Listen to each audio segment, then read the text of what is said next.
In an information economy, data is the new oil. However, very few people understand what data are and how they're used in data science.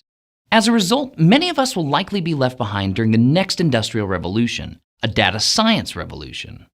Hi, I'm Matthew Renzi, data science consultant, author, and public speaker. In this course, we'll learn about data as a foundation for data science.